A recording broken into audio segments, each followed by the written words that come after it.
మరి ఈ రోజుతో మనకి ఆషాఢ మాసం ముగింపు అయింది. అలాగే రేపటితో శ్రావణ మాసం ప్రారంభమవుతుంది.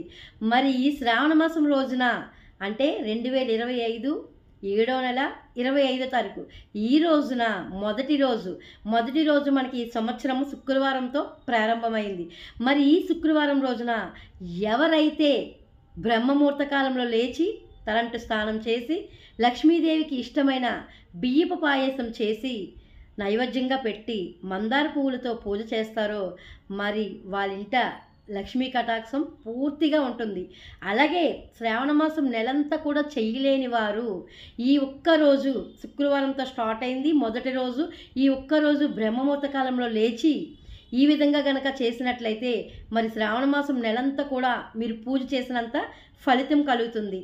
అలాగే సాయంత్రం సంధ్యవేళ టైంలో మనకి చిట్టి గాజులన్నీ దొరుకుతాయి. ఎరుపు, పసుపు, ఆకుపచ్చ రంగు గల చిట్టి గాజులు తెచ్చుకొని ఆ గాజులతో సాయంత్రం సంధ్యవేళ టైంలో లక్ష్మీదేవికి 108 అష్టోత్తర నామాలు చదువుతూ ఆ పూజ గనక చేసినట్లయితే మరి మీ ఇంట్లో లక్ష్మీదేవి తిష్ట వేసి కూర్చుంటుంది, కదలమన్నా కదలదు.